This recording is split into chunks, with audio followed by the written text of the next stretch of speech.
On this episode of the Oklahoma Breakdown with Ikard and Lehman, presented by First Fidelity Bank, we're joined by former Oklahoma State and NFL quarterback Brandon Weeden. We talk all kinds of things with Weeden, including his career, Mike Gundy, and this year's Oklahoma State team. Before Brandon's interview, we jump right into local college football news with a few OU football updates. In the National College Football Roundup, we discuss the Big Ten's decision to play football in the fall and look at a few games we were excited about this weekend. We give you our winners and losers of the week and wet the beak with Thursday night football in the U.S. Open. Then we discuss little ones heading back to school in Oklahoma City and keeping it local. Please download and subscribe to the podcast, rate it 5 stars, and write us a good review. Follow the show on Twitter, Instagram, Facebook, and YouTube. Just search Oklahoma Breakdown on any of those, and you'll find us. All right. I'm man Michael Hosty. We'll kick this thing off. It's time for the Oklahoma Breakdown. Beautiful Thursday, September 17th, and you're listening to the Oklahoma Breakdown with Ikard and Lehman, presented by First Fidelity Bank. And First Fidelity Bank has a special offer for our listeners and our listeners only. Visit ffb.com/win to enter to win an OKC Energy FC prize pack that includes 4 tickets to the home game on September 27th, 4 Energy scarves, and an OKC Energy jersey. You have until September 23rd to enter, and FFB will pick a winner September 24th. First Fidelity Bank is a full-service financial institution based in Oklahoma with tailored solutions for all your personal and business needs. Checking accounts, saving accounts, home loans, and much more. They do it all, whether it's online banking from your computer or mobile banking from your phone. Everything is stress-free with FFB. Making mobile deposits, paying bills online, and moving money to different accounts couldn't be easier. First Fidelity Bank provides free ATMs worldwide, making banking convenient wherever you are. They also give back to the community. FFB donates a total of more than $500,000 to local charities and educational foundations. Make your life easier and go bank at First Fidelity Bank. Now, we're recording this on Wednesday night, and my brain hurts because so much is happening. The Power 5 is back. Like it all of a sudden, like it was gone, and now it's just back. Here we are, normal football season. Okay. I'll tell you what, nothing screams fraud more than the Big Ten coming back and then the Pac-12 saying, "Oh, if you're coming back, then I think we're all good to play." Yeah, we're fine. We'll come back too. Now we're gonna get super concerned 10 minutes ago, but now all of a sudden everything is fine. Oregon and California are literally on fire, but we can make some exceptions for football. We'll get into all of that during the National College Football Roundup, but I do want to mention one thing for all other listeners. I know we're all looking for as much positivity as we can get. Teddy, do you know what happens 100 days from now? What's that? Is that the college football playoff announcement or Christmas? 100. Oh, is that right? Okay. 100 days from now. Just a little fun fact. Just a little, you're like, oh wow. So it's kind of close. We've all been super stressed out. Christmas only 100 days away. How about that? So it seems like the presidential election is like halftime of on the way to Christmas, right? Isn't it 50 days away, or right about that? I mean, I think by that point everyone's going to be like, "Dear God, we need Christmas, please." I definitely think so. All right, let's get to the football. And the local college football news is brought to you by Will and Wiley Hard Seltzer. Guys, stop acting like you're 2 minutes and just accept it. Hard seltzers are amazing. There's only one hard seltzer that we drink on this podcast, and that is Will and Wiley Hard Seltzer from Coop Ale Works. It's perfect for any occasion. We drink it by the pool, at the lake, and at the tailgate, which means in your car in the parking lot. It's made in Oklahoma, and it's absolutely delicious. Will and Wiley is customized for the Oklahoma lifestyle. Go find it right now in a store near you, and go follow them on social media at Will and Wiley. If you're drinking some because of us, tag us in your social media posts to let them know. Okay, we have an awesome interview with Brandon Weeden to kind of preview Oklahoma State. We talked to him a little bit about his career, things like that. He talks about the Cleveland Browns. was a lot of fun. But so we're going to get some more Oklahoma State stuff since it's a bye week for OU. But there are a few pieces of OU news. Congrats to Spencer Rattler, named Big 12 Newcomer of the Week. Steven Johnson, named Big 12 Special Teams Player of the Week. Good for those guys. Steven Johnson, I'm not sure we're going to see him the rest of the year now that Burkich is going to be back, but Ted, that's a hell of a performance. If you get one shot, that's 1-for-1 right there. One shot, one kill. Let's go. What did Lincoln say? It's been like 1,000 days since he's been in a football game, an actual football game. So that's pretty impressive. No big deal. Just walk out there, hit a couple of nice balls, and Special Teams Player of the Week. Let's go. You got to love it. Why not? Why not? Okay, another piece of OU info. The University of Oklahoma football program is doing a 10-part documentary series called The Standard. I wonder if Nick Saban will call with any trademark questions on that one. But the first episode is out Thursday, and it looks like it's going to be pretty cool. I wonder if they saw Oklahoma State and what was going on with the ESPN Plus thing, and they saw it, and they were like, you know what? We'll just go ahead and do that on our own. We'll just cut ESPN out of this whole thing. We'll be able to control it all. I like it. I think this is the time to do it. Right? You can control all that stuff. You've got a great content team already. Why not, Ted? No, that's the one thing that's different about Oklahoma than pretty much everyone in college football is since they control those third-tier rights and they've got all the infrastructure to do all that stuff themselves. They put a ton of money into all that technology that it takes to run those television shows and streaming and all that stuff.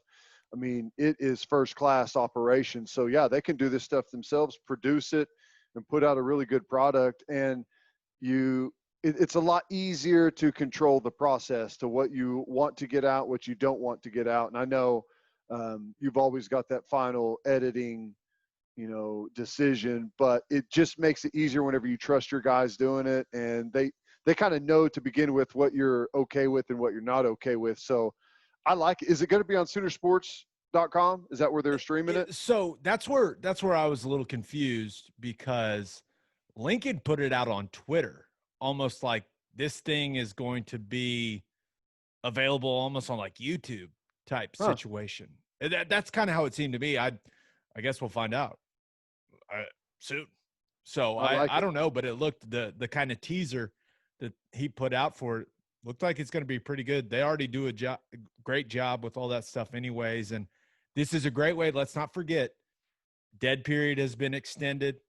You can't have kids on campus. The family can't come on campus. This is the way that normally, because you bring a kid, you bring a recruit in, he comes into the locker room before the game. He comes into the locker room after the game. Maybe he sits in on meeting. This is a way to show some of those kids some of those things. I know they've been doing really good with the virtual visits throughout this entire thing, but this is just another recruiting tool, and you can never have too many recruiting tools in the toolbox, Ted. Well, that's true. And right now you've got to do everything you can to get that notoriety and push your product out there and get in front of as many people as you can. I'm just sitting here laughing about how far it's come because I can remember. So, like, let's say it's you're in the 11 o'clock broadcast and the 2:30 game is coming up, and they'll say coming up at 2:30 Oklahoma takes on Oklahoma State, and they'll do like a pan like into the locker room a little bit, like they'll show like the OU, and you'll see some guys like rolling around putting tape on and stuff. I remember ESPN was in our locker room filming one of those little lead up things on a game day, and Coach Stoops walked in there and saw him. Oh my God. You would have thought it was the end of the world. I felt bad for those poor guys, man. It was unbelievable. You're just like, I think he wants you to leave. Coach, it's okay. I promise. No one had their playbook out. We're fine. It's good. Don't kill these guys. Please don't hurt them. Please don't hurt them. All Access has changed, Gabe. It has indeed, because there's a lot of money in that stuff. So that's why it's changed. Now, one more piece of news. Some people seem to be worried about OU's players having an off weekend. No game this weekend, clearly. bye week. Normally kids get the weekend off. Maybe they get to go home, see the family, maybe say what's up to the high school sweetheart, see how they're doing. But fear not, people. The Sooners are going to practice over the weekend. Lincoln Riley has done the smart thing. So the kids will not be going anywhere. They will be practicing this weekend. So that kind of eliminates, and practicing in the morning. So that kind of eliminates maybe any of the stupider things the kids would have done. So, Well, I think you I may think be that's the assuming only. too much, but Yeah, I that's get true. your point. I, Here's what I'm laughing at. Think about this. If you've had the virus, you don't have to test again for 90 days. So imagine if Lincoln came in and said, okay, guys, for those that have not tested positive, tomorrow, 8 a.m. practice. For the guys that have and don't have to test anymore, no curfew tonight. We'll see you guys Be Monday. safe. Make smart decisions. We'll see you guys back here Monday. Everyone else, you're on lockdown. They'd just be like, dude, spit in my mouth. Spit in my mouth. Like, I Get want it to be over able with. to Just just get it over with. No, but I thought that was, that's a smart thing to do. I know I talked to Neil Brown at West Virginia. That's what they're doing. They're practicing Saturday morning and Sunday morning there in Morgantown. So, this is what teams are doing. And it's really the only option. It's the classic, we got to protect these kids from themselves situation. So they're going to practice over the weekend, and then they get right back into game week in preparation for Kansas State. So that wraps up the Oklahoma news. Now we got a lot of Oklahoma State stuff in this Brandon Weeden interview, and this interview is brought to you by Sound Advice. A lot of us are going to be watching our favorite football teams from home this year, which is why you need to get ready for game day with a home theater system from our friends at Sound Advice. Sound Advice can customize your home entertainment system indoors or outdoors. Sound Advice did the Wi-Fi network and all the audio visual at my new house, and it is awesome. They hide all the wires and cable boxes so it looks great, and I can control every TV in my house from my phone. My internet has been flawless. It's really good. It's been really good. We do the pod. We record everything on it. It's been great. So for the best home theater system in the Oklahoma City area, call Sound Advice at 405-549-3880 or visit soundadvice.com. All right, here's Brandon Weeden. It's our pleasure to be joined by the best quarterback in the history of Oklahoma State football, and it's not even a debate, people. He may have been the 22nd pick of the 2012 draft, but he is number one in your hearts, ladies and gentlemen. Brandon Weeden is in the house. What's up, man? What's up? How we doing? BW, keeping that Teddy, arm warm? before we start, Just I've in never case? seen Teddy without an OU shirt on, by the way. I've seen him probably 15 times. I've never seen him without an OU shirt Well, on. He stays loyal.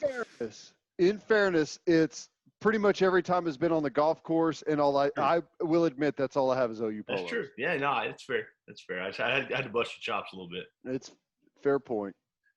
Fair point. Now, Teddy was asking, I think he was about to ask how the arm feels. Are you about to jump on one of these Josh McCown deals, man? Did you see that? What the first person I saw that deal, I was like, that is definitely happening for Weeden. There's no way it doesn't. Oh, I'd kill for that deal.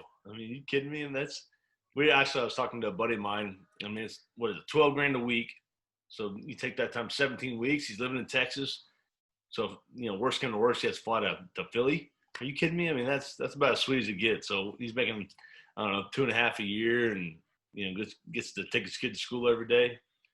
I'd sign up for that any day of the week. But no, my phone hasn't rang in a long time. So I'm still taking the kids to school, but I'm not collecting a check like that. Hey, I'll do damn near anything if it doesn't involve training camp, right? Sign me up for anything as long as there's no training camp involved. Oh yeah, dude. Training. Even as a quarterback, you're not getting hit. You're not even sweating hardly. Unless you're in Houston. But training camps it's for the birds, man. That's what. I remember. So I was done in 2019. I wasn't real sure if I was going to play again, but I was like, it wouldn't hurt my feelings if somebody picked me up August 28th, 29th, when, the cuts were over, training camp's over, I don't deal with all the BS anymore. I can just go play ball. No preseason games, none of that crap. You know, the preseason games what sucks in my opinion. But yeah, no, training camps, it's for the birds. I mean, yeah, I got lucky. We were in Greenbrier for 2 of my years. You know, so 2 of my 7 were up in West Virginia, which is pretty good. But still, even then, it's a beatdown. Now, I do want to talk about Oklahoma State football this year, but I've talked to you about it before. When you look back at your career, like, what do you think? Because you always hear people talking about your career, like everyone's got their opinion, right? You know, people tell me about how shitty I was in the NFL, and I'm like, oh, okay, yeah. Well, what'd you do, bud? Like, Yeah. you know, we all have those people, and what has that been like? Like, you hear all that stuff about yourself and about your career, and then kind of you have this own opinion of your career. How have those two things like worked together or worked against each other for you? Yeah, I mean, you know, college wise, I mean, obviously, I feel like I've had a hell of a career, except for maybe one game. You know, I'd like to have one game back, and you know, we've all had that experience where it's like, God, you know, you like to have one back. I mean, and unfortunately, you know, mine cost me a Heisman Trophy, and it cost me a chance to play for a national championship, so it was a big one. But at the same time, you know, I think pro wise, I was happy to be a first round pick, but I knew what I was walking into with Cleveland. I mean, Cleveland was, I mean, we think it's bad now. I mean, you saw what you saw on Sunday. You think it's bad now. Imagine what it was, I don't know, 9 years ago. I mean, it was a absolute dumpster fire. And you know, so it was kind of a double-edged sword. Yeah, you're nice because you're a first round pick, but at the same time, you're walking to a situation where it's kind of hard to succeed. You don't have a great team around you. You know, as a rookie, I still feel like this. I think it's hard as a quarterback to walk in to really many situations unless you got a great team, which is hard because if you're a first round pick, usually the quarterback's pretty good. But if you're a quarterback and you're walking to a tough situation like that, you know, chances are you don't have a good team around you. So, you know, you're already up against the wall.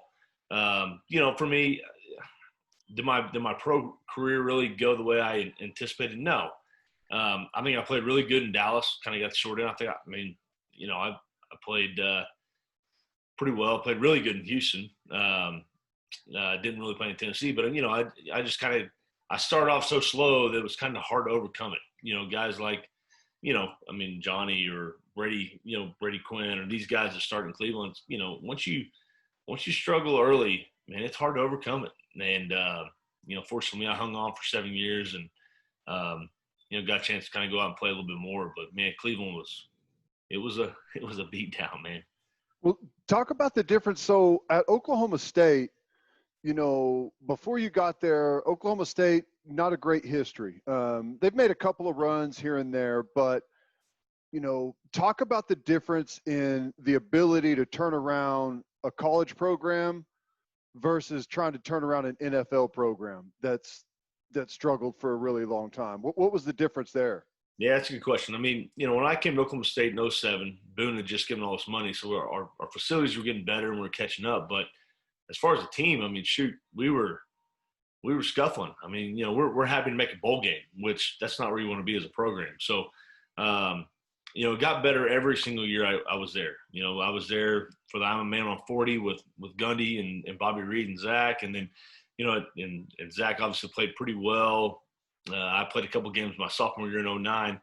You know, but we're not competing for national championships. We're not even competing for Big 12 championships. We're trying to win 8, 9, 10 games max. And but I would say once we hired Dana Holgerson after our sophomore year, we had all these pieces in place. So coming into 2010, we actually finally, for the first time since I can remember, had some legit expectations. You know, we didn't have that before, you know, and, you know, you guys have been spoiled because every year there's expectations down there. But, you know, up in Stillwater, you know, it's just we're trying to compete. We're trying to be the upper echelon of the Big 12, and we're just kind of always been in the middle of the pack. So I think we exceeded expectations in 2010, and obviously, you know, all the pressure we had on us in 2011 with all the talent we had back. You know, I would say we exceeded it. Everybody's a little bit bummed out because the way it ended, but I feel like, you know, So from 07 to 10, we just escalated the entire time. And then I feel like the reason I'm pissed off about some of the things that went on, I feel like they went backwards. And me and you have talked about that, Teddy. I mean, it's just, you work so hard to climb up the ladder to try to compete with OU in Texas, and you get there finally, you feel like you do, and then you take 20 steps back. And, there's a million reasons that happen. But, I feel like, our class in 2011 kind of put us on the pedestal in the Big 12 to say, hey, look, Oklahoma State's not a bad little program. They just got to kind of keep doing what they're doing. Yeah. So I think what a lot of guys take pride in college football is leaving the program better than you found it. Right. And then you see them building new facilities and doing all these things. And you're like, okay, you know what? You kind of feel like you had a part in it almost. I know that sounds weird, but so it sounds like you're pretty frustrated that you guys built it up to where you did in 2011 and please, for the love of God, let's not talk about that game. But you can talk about that all you want. No, I'm good. Thanks, man. But it seems like where you guys took the program that you thought that it would keep, gradually going up and up with what you had set up. And it doesn't seem like it's been that way, right? Yeah, I mean, it hasn't. And, honestly, I've been pretty vocal about it. I mean, with Oklahoma State people, even people that up there that have a lot of say, but you work so hard to get to where you want to go. And we were arguably second or maybe third in the country that year. And I feel like either we plateaued or almost went backwards in recruiting. Whether that's on the head coach or the assistants, however it may fall. But, Oklahoma State's never going to go get 10 five-star players in a recruiting class. It's never going to happen. But I feel like we maximize where we're going to get to as an organization or as a school. So, in my opinion, we almost went backwards. I mean, shoot, a couple years later, we won 7 games. So how do you go from winning 12 games to 7 games? Whether quarterback, receiver, defense, whatever it may be, it doesn't matter. We're not bringing in the same caliber of guys. And that was my biggest frustration. We're not going out and get the top tier guys, even in the state of Oklahoma, much less in Texas or wherever else recruiting. So that was my biggest deal. I was relatively vocal about that, especially in 2014. I had a little dinner with a bunch of big donors and Mr. Pickens and a bunch of guys. And that was my biggest frustration. I feel like everything kind of got laxed. And, we worked our asses off. Mr. Pickens worked his ass off, paid a bunch of money to get that thing where he wanted to go. He wanted to see a championship. He finally saw a Big 12 championship, and all of a sudden, the shit hit the fan. We went backwards. I mean, and we really haven't been back there until we are, there's some expectations this year, but it really hasn't been the same since. Going to Cleveland, it's a tough place to win, man. Anywhere in the NFL, it's hard to take a place that's lost for a long time and spin that mindset around. And it doesn't really matter the situation, the circumstances. The fans, once they flip on a team or a guy, it's almost impossible to recover from that. And I feel like we're watching Baker just kind of teeter on the edge right now. Yeah. I mean, what do you see up there in Cleveland right now? And yeah, is there a chance that they get things turned around and save that before the fan base piles in on them? I mean, I think so. He's got a little more leeway because he's the first overall pick, right? I mean, he's kind of their guy they're going to kind of ride and die with. But I think it's deeper than him. He's not playing good. Don't get me wrong. I think he's playing very average to below average. His accuracy in college I thought was incredible. I thought he threw the ball extremely accurately in college. But he's missing some throws that, you're not expecting from a guy like that. But on the flip side, I mean, you don't see a whole lot of separation from OBJ or even Jarvis Landry. Jarvis has some underneath catches, but he's not just getting separation on these guys. Odell had a couple, in my opinion, pretty big drops that kind of cost him some drives and stuff like that. So, yeah, I mean, Baker's going to get all the criticism, and rightfully so. I don't think he's playing very good. But that town it's weird, man. I remember I was there. We didn't win our first couple games. I mean, I was our first quarterback, and, I ended up setting rookie records up there. But they hate me, as a quarterback. They absolutely hate me. Touchdowns, yards, completions, the whole deal. And, I'm the worst quarterback that's ever played there. So the media up there, and there's a couple, Mary Kay Cabot, I'll say her name. I don't care now. She is looking for controversy. I mean, she wants quarterback controversy. all those Grossi, all those guys want the controversy with the quarterback. So when things start going bad, they're already kind of prying, like, oh, who's out there next year? Is Trevor Lawrence going to be there? Who's the next guy? And Chum in the water, right? Yeah, dude, it's the most toxic environment. I mean, yeah, the organization is not great. It's getting better, but I think the media up there tries so hard, and they're just so ruthless, man. But I think he's got a long ways to go. He's got to play better. That's all there is to it. I mean, he's got to play better. They've got to play better around him. I mean, they got to run the ball better. Can't turn it over. He's got to throw the ball better. But it's just a tough place to play quarterback, man. And there's been a shit ton. We've all seen the jersey, right? I mean, he's a list of, he's probably number 25, 26 on that list. But there's been a bunch of us. Do you take pride in being on that jersey? That jersey, that's one of the goofiest things in sports, man. A lot of people blame the quarterbacks, but dude, the ownership and everything there. I mean, I was part of a 1-15 team there. It's just, you can't explain it. I mean, yeah. Try to explain to people, you really can't. So when I got drafted, the owner sold the team. Randy Lerner sold it to Haslam. So I had two owners, three GMs, three head coaches, three offense coordinators in 2 years. Baker's going through the same thing. And that's 8 years, after I was there. I mean, it never ends. It's just a revolving door, man. It's just, you got to have some kind of continuity, and they don't have it up there. It's just, I don't know, man. And the NFL, you guys both know as well as anybody. If you lose week 1 and then week 2 is a nightmare because you're like, oh yeah, the world's ending. And then you go win week 2, you're like, okay, now we're back. Now we're gonna make the playoffs. Then you lose week 3. It's just a week-to-week league. Up there, it's doomsday for 16 weeks, regardless if you win by 20 or you lose by 20. I mean, it's just a tough place, man. I don't know why. I feel like the NFL is, you get to a certain point in the season. I don't know if it's like when you're out of the playoffs, or I guess every season and every team's different, but there comes a point in every season where it's every man for himself, and that's coaches, that's personnel, that's football players, that's people in the janitor off. I mean, it's everybody all of a sudden is starting to scramble to save their own job, and it's just a disaster on the field. It is. I mean, you can sense it. I mean, you go in for breakfast at 7:30 in the morning, you're like, this guy's like, damn, I hope I'm here tomorrow. I mean, everybody's on pins and needles all the time. It's not a good environment, man. Stressful. Now, before we get to the OSU stuff, who are kind of some of your favorite guys to watch? Now, I know how quarterbacks work.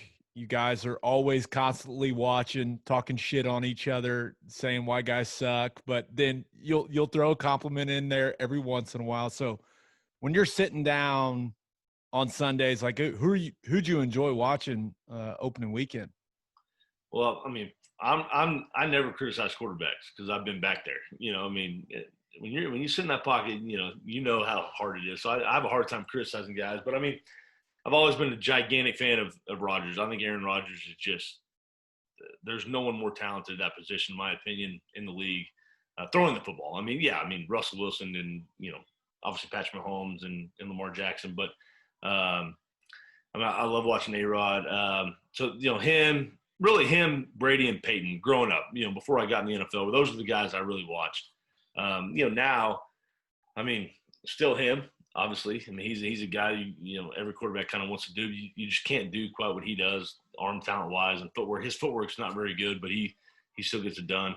Patrick Mahomes is, in my opinion, I mean, head and shoulders above everybody else. I think he's the best quarterback in the league. He's got the best weapons around him. I think he's got the best supporting cast. I think he's on top of it. I'm trying to think, what'd you think of Kyler? I think that system and Hopkins there, I mean, he was throwing bullets all over the place. And then you add in the running aspect, which he's a little different. We've seen running quarterbacks in the NFL, but he run it 13, 14 times and got hit once, got tackled once. Every other time he slid, ran out of bounds or scored. You can tell he's being smart. I only saw a little bit of that game. I was watching the NFL Red Zone or whatever it was, so they kind of cut back and forth. But I mean, the dude's always been extremely accurate, in my opinion. Now he's got weapons. I mean, he's got, Fitzgerald's still playing at a high level.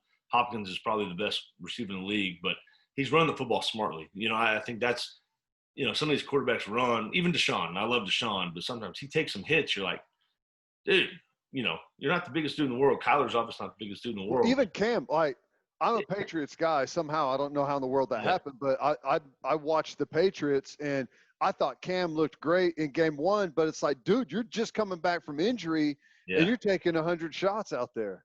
Yeah, it's not, they're not little shots either. Those add up. I mean, it's like boxing, you can't get hit over and over and over. So, yeah, Cam, I mean, I've never been a big fan of Cam's game, obviously because it's different than what I'm used to. But, he's taking a beating. But Kyler, in my opinion, I mean, if he plays like he did on Sunday, they're going to be hard to beat because I think that defense is kind of sneaky good. Mm-hmm. They've got really good players.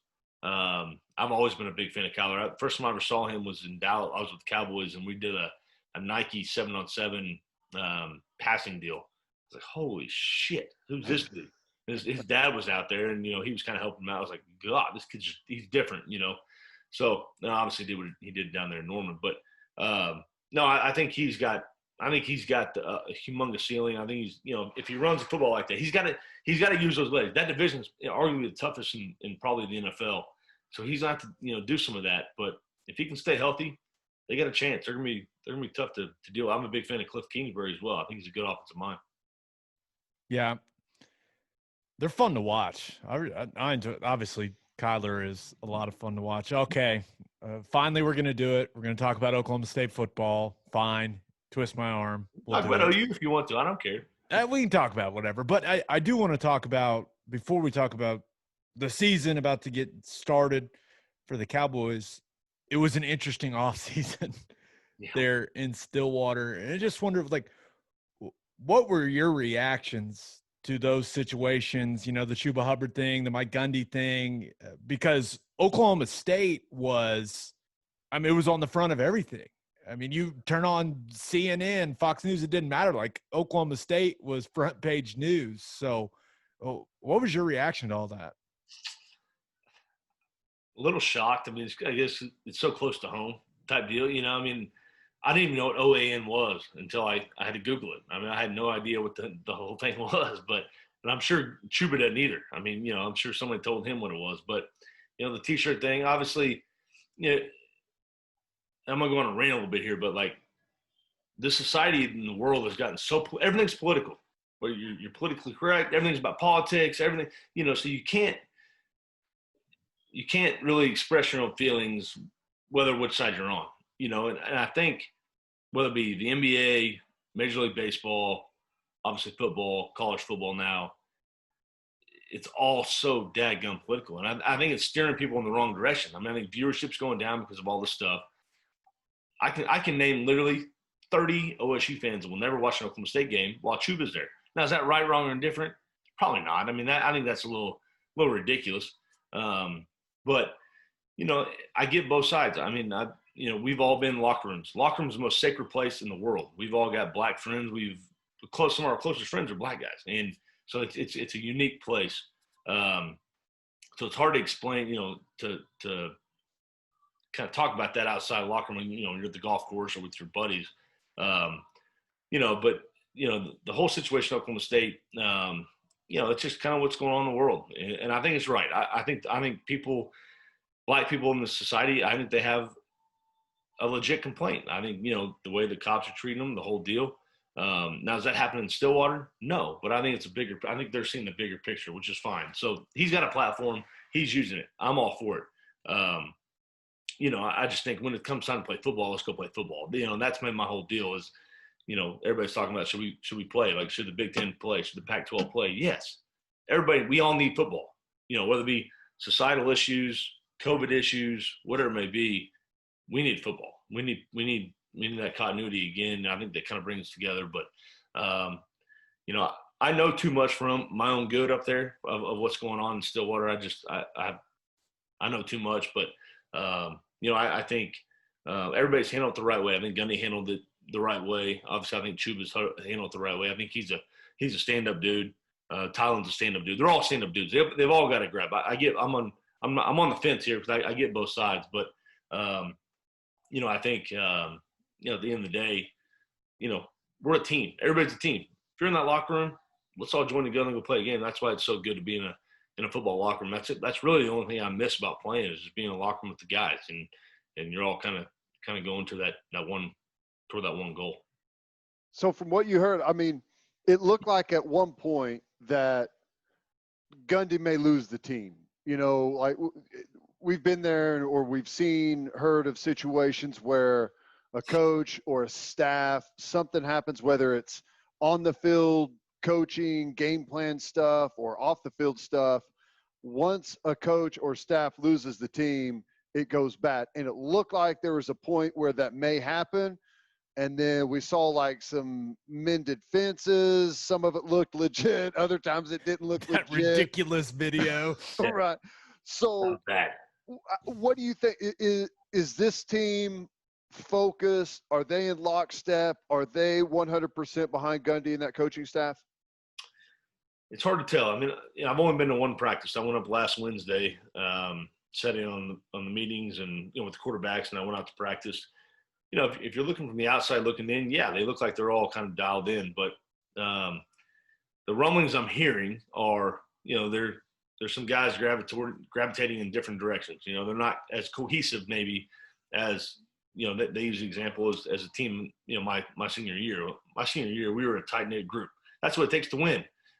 This team right here may be just as talented, if not more talented than we were. But I think there's some loose ends there. I think they need to tie them up. I don't know. Like I said, I'm kind of looking from the outside in. I've only been to one practice, so I can't speculate. But just kind of the rumblings I'm getting, it's just kind of hit or miss. It depends on the day. It's just kind of some days they're dialed in, some days they're all together, and some days it's like it's the next guy's trying to save the world. But who knows? I mean, it's we all know. I mean, it's such a large deal to get a team to go everybody go in the same direction. Whether it be Gundy or whoever it may be, coordinators, whoever it may be. But I think they got the right guys there. It's just hopefully once they start playing this weekend, all the BS can be put aside and then go play football. Right. So I mean, they are all indications, right? They're playing Tulsa on Saturday. Let's start with Spencer Sanders. I mean, it's what you know the best when it comes to quarterback position. It's still a very, very similar system, I assume, to what you ran. Some differences, I'm sure, but they've got Casey Dunn now there as the offensive coordinator. Your buddy Tim Rattay is the quarterback's coach now. Like, what are your expectations for Spencer Sanders? How good can this kid be this year? Yeah, I mean, obviously he's got a unique skill set. I mean, I think he's kind of a mixture of kind of a Zach Robinson with his feet, kind of moving around the pocket, run around, do some things. My biggest thing with him is as a young player, I think he tried to make every single play. I mean, you look at the Texas Tech game, he turned it over 5 times. Other games, he just tries to do too much. Instead of checking out of your back or taking your underneath throw, whether it be in progression. As a quarterback, as a young player, you want to try to make those highlight plays. He did that in high school, and he didn't have a ton of those splash plays in college. His first year in college, but I think he's got a high ceiling. I think he's got a long ways to go. I'll be very, very, very honest. I think he's a good player, a lot of talent, a lot of athleticism, but I think he's got a long, long ways to go as a thrower from a pocket passer standpoint. I just don't. He's not there yet. In my opinion, last year they made it so simple for him. He was reading one side of the field. If it wasn't there, it was just kind of use his feet and kind of just do his own thing. You can't get away with that against good teams. You can do it against Tulsa, but you can't do that against legit Big 12 defenses. So I think he's a good player. They're going to go as he goes. If he plays well, he doesn't turn it over, they're going to be good offense. But I think the jury's still out. I think he's got a lot of growing up to do. I think he's got a lot of maturing as a quarterback. I just don't think he's there yet. But with all that being said, I think he's got the right guy in the quarterback room, Tim Rattay. I think Tim Rattay was a home run hire. He's going to dial him in. I sat in one meeting for 45 minutes, and I guarantee you he's already more dialed in that 45, in this 4 or 5, 6 months since he's been there than he was all of last year. I can guarantee you that. Tim's going to have him right. He'll get him, mechanically better, kind of simplify it for him. Tim Rattay is a hell of a quarterback's coach. You know, the one thing I'm really curious with Oklahoma State is the offensive line. You know, average quarterback can look really good behind a good offensive line, and an average quarterback can look really bad behind a bad offensive line. And you take a young guy that maybe doesn't read things at an expert level just yet, maybe isn't the most accurate passer in the world. If he has an offensive line that, you know, that clock in his head is sped up all the time and he's worried about people bearing down on him, could be a bad result. So for me, that's kind of what I'm looking for. What have you seen from their O-line so far? Yeah, I think they're well coached, which is a good start. I was a little, I think there's some young guys playing in certain spots in the last 3 or 4 years that were kind of in some spots they weren't really comfortable with. But I think they're well coached. I think they're a solid unit. Are they the bunch that maybe I had in my senior year, or guys guys they have in Norman. They don't have a Creed Humphrey. I don't have a guy like that that's going to be an anchor for him. I think he's they're kind of a unit that kind of feeds off each other. They're kind of a figure out as they go type deal. They just don't have that big name guy that's going to be the anchor for them. But I think they're well coached. They seem to be playing pretty well. Everything when I was asking questions, those guys up there, they all seem to be pretty happy with them. They're bigger bunch, pretty athletic looking guys, but obviously lost Bryce Bray, which is a big loss. He's a starter, he's got a bunch of games under his belt. So that's a big loss. But name me one team that doesn't have a good offensive line that wins a bunch of games and scores a bunch of points. You got to have one, whether we run the football or throwing the football. So, I think they may be the number one question mark, and then I think number two is obviously Spencer Sanders. But they got a decent line. I just think they got to shore some things up and kind of figure it all out. Now, when you look at the skill guys, though, they've one of the best groups, certainly in the conference, maybe in the country. When you look at Stoner, the Tay Martin kid that transferred in from Washington, sounds like he's going to play right away. Of course, you got Tylan Wallace. I think the Braden Johnson kid is an absolute burner. He flies. Yeah. So what do you think about that skill group? Obviously, Chuba, you factor him in there as well. It seems like they have a really good group of skill guys, Brandon. They do, and I think that'll help Spencer, obviously. But, yeah, that's – last year when Tylan went down, I think they really went backwards. Stoner had to kind of play some positions he's not really used to, kind of had to go outside. Obviously, he's used to playing inside. I think Stoner's a hell of a player. But, yeah, again, on paper, they're what you want. They got the resumes there. I think, they're all proven players. Stoner's a proven player. Tylan's a proven player. Chuba's obviously a proven player. But at the end of the day, man, you gotta go get it done. And I think some of these young guys, like I said, there's some young guys that I think they're going to rely on to play early. Maybe not redshirt. young guys are going to play, first route out of the box. So especially with all these new rules where it doesn't count, this year doesn't count. But I think the talent's there. There's no question. They got skill guy. I would say this is probably a better receiving core than I had my senior year from top to bottom. That's saying a lot because I had some pretty good players around me. So, they got to stay healthy. They got to do some good things. But I think the skill level's there. It's all in the quarterback, man. I can say it till I'm blue in the face. He's got to play good. And if he doesn't, it's just going to be a mediocre year, in my opinion. You said top to bottom that group may be as good or better than what you had. Well, what about Wallace? How do you think he stacks up with some of the best we've seen come through Oklahoma State? Des Bryant, Blackman, Washington. How do you think he is in that group? He's right there. He's one of those guys.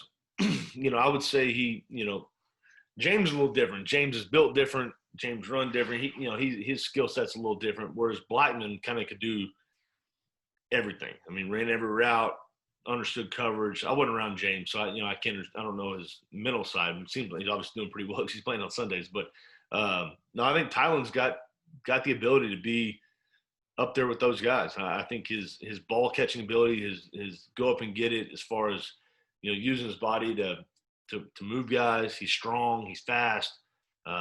He's got a chance to be a top tier receiver in the country, not just in the Big 12. I think he's got a chance to be a top tier receiver in the country if he can stay healthy. Which is a quarterback. When in doubt, it's one-on-one over there, I'm going to find my guy. You know, I don't care what the down and distance is. If it's one-on-one and they're going to put some slappy over there, let's see what we got. I mean, you know, it doesn't matter. And that, you know, I was lucky enough to have one of those in Blackman. So, you know, I think he's got a chance to be really good. Stoner's, again, a good player. But, yeah, I think Tylen's got a chance to be a top, I don't know, 3, 4, 5 receiver probably in the country. I mean, he's got that skill set. He's got to stay healthy. Coming off knee injury, it's going to be a little bit difficult for him. But he's got a bunch of ability. Now, I know they got all those guys back on defense. Jim Knowles, another year under his belt. They're going to be any good on that side of the ball because, I mean, they showed some good things last year. I think we all can agree. We're excited to see what Trace Ford can do this year. You know, I like Malcolm Rodriguez a lot, but I just don't know. Are they going to be able to play enough defense to really be a Big 12 title contending type team? Well, I mean, we saw how shitty Iowa State was, and we saw how shitty K-State was. So if those are the offenses we're going against, we got a chance. Touche. No, that's a good point. God, it's all relative. Oh my gosh. No, I mean, I think the guys you're talking about, I mean, like Malcolm's a hell of a player. Trace Ford, in my opinion, is going to be a first-round draft pick. I mean, he's got that kind of ability. He can wreck a game. I mean, he's even dropped back in coverage, you know, playing outside linebacker and dropping, I mean, interceptable. I mean, he's got body-wise, I mean, he's a legit threat. You know, I mean, when you're looking at Oklahoma State's defense, he, in my opinion, is the guy you circle. I mean, he's like, don't let this guy wreck the game. We got a chance.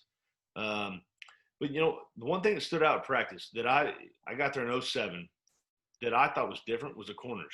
They look big. They look athletic. They're 6'1", 6'2". They look good. I mean, they're big. They're ripped up. They look like legit, in my opinion. I mean, they're not NFL caliber as far as talent-wise, but they look like NFL DBs, which we haven't always had that. I mean, we've always had shorter guys, maybe skinnier guys, and they actually have some corners that kind of look the part. So they're excited about them. We'll see. I mean, I don't know. I mean, like I said, I'm not going to buy in until I see it on tape type deal and until I see it live. But I think all the pieces are there. There's no doubt. I think when Jim Knowles first got there, I think the system was so complex that the system was over their head. Guys weren't really smart enough to pick it all up. Well, now I think guys are kind of knowing the system, and I think they're kind of understanding what they need to do. And he's got better athletes. So if the pass rush is like it looked the other day, they got a chance with those DBs. But who knows? I mean, like I said, I will say, and I said this the other day, and I hope I'm not eating my own words. This is probably the most excited I've been about a defense since I've even been at Oklahoma State, and that's in 2007. I think this defense has enough ability, enough talent to kind of hold their own in order to win games for the entire squad. Which there's not many years I would never say that because you know there's always been talented guys, but it's like, are we gonna give up 30? Or are we gonna give up 35? You know, or 20 or you know. So it's like, you know, we've always relied on the offense, but I think this defense has a chance to be pretty good.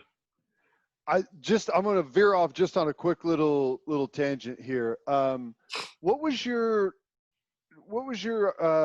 interaction with Yursich? What'd you think of him? Because I watched Ellinger throw for 450 or so. He was dialing up the vertical passing game in Austin. Dialing it up, 5 touchdowns. You know, one of the best things Texas did is get the damn play sheet out of Tom Herman's hand and into someone else's. And what is that a matchup between Yursich and Ellinger that you think could be something down in Texas? Yeah, I think he's gotten better. His first couple of years at Oklahoma State, I was pretty critical. I didn't think he was ready. You know, coming from where he came from, it just seemed like, you know, first and second down he had a plan, and third down came. It was like, he just panicked. You know, I didn't feel like there was ever a rhythm. Whereas like when I was there, Dana Holgerson, there was always a rhythm to it. Todd Monken, there was always a rhythm to it. Like as a quarterback, you always kind of felt in rhythm. When he was there, I just never felt like the quarterbacks ever were in a rhythm. And now, year 3 and on, when he was there, I think he kind of grew a lot. I think he kind of got more comfortable, kind of understood, you know, what he liked to call, get a feel for the quarterback, obviously, and just kind of got better. Obviously, going to Ohio State last year probably helped him being around elite athletes, elite quarterbacks, elite offensive minds. I think he's a good coordinator. I still think the quarterback's average, in my opinion. I think he's a watered down Tim Tebow. I'll be honest. I think he's a thrower, not really a passer. Yeah, exactly. And he's a big guy. Runs over you. I mean, he's a good college quarterback. He's played a bunch of snaps. He's a good player. And I think yours is a pretty good offensive mind, but not a combination that you're just really scared of. Hey, I like that. I like that. Yeah. That's the answer Teddy wanted for sure. There's no doubt. I think they're going to be good. I think they'll be fine. They got athletes, obviously, but I just don't think they're prove it, man. I want to see it. I just don't think they're there yet. Random question, actually not at all, but you gonna go to the Tulsa game? You gonna make the trip up to Stillwater for that one? Hey, now I will say this about Tulsa. I like the Shamari Brooks kid at running back. I liked the Keelan Stokes kid at wide receiver. And then have you guys seen the Zaven Collins kid that plays linebacker for them? No. Guys, 6'4", 260. You won't miss him. The guy is huge. And he can run. Like, they're talking about this guy may come out early. He's only a junior. I was like, wait, where the hell did this kid come from? He's massive. I was watching his highlights earlier. Did he play last year? Yeah, I mean, he looks like he moves around pretty good. I was like, this kid is enormous. Wow. I'm not going up. We had talked. Me and my wife had talked about going up. Boone passed away a year ago on September 11th, so his assistant invited us up to sit in the suite, but for 11 o'clock game, kids got, we got two young ones. We got stuff on Saturday. So we're going to stay put and watch the game too and have people over here. But no, I'm going to stay put. If it was a better, if OU was coming to town or Texas or, Tulsa's not good. It's okay. It's this whole COVID thing, man. I don't want to fight the battle. Well, here's the thing. I mean, let's be honest. You've never had to make the decision between going to a college football game or watching the U.S. Open, right? That's never happened before, but here it is. True. So that's what I imagine you're going to be having the Open on as well, right? No doubt, especially tomorrow. I know you guys probably don't pay attention to it, but that OSU pairing, got Ricky, Hovland, that's pretty Wolf, cool. It's gonna be good. So yeah, I'm gonna watch. I've got a few wagers on the U.S. Open, so it'll definitely be on. Okay, well don't be shy. What the wagers? Special edition of Wet the Beak, Gabe. Exactly. Actually, we're going to talk about that. We're going to talk about the U.S. Open and Wet the Beak. But who do you like? Who do you like to win?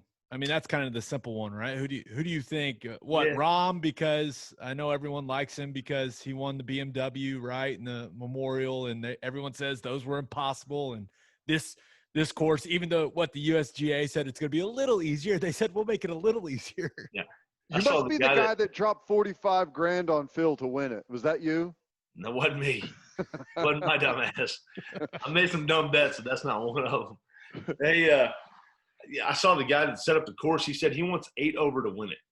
And so the rough, I don't know if you guys saw on Instagram, they put I saw that Arnold Palmer can. Yeah. That was crazy. Wow. I mean, the spotters are going to be they're not going to be on their game, or else you won't find golf balls 2 feet off the fairway. So, yeah, I don't know. I mean, my pick to win it probably be DJ. I mean, right now, how do you bet against him? If he drives it good, I think it's whoever drives it well, and the greens look gnarly as well. But I think if you hit in the fairway, those guys are so good, they're going to hit it relatively close. So I think him, or in my opinion, Rory's probably the best driver of the ball. I know he's had a baby and he's got a lot of distractions, but I think Rory drives it as good as anybody probably in the world.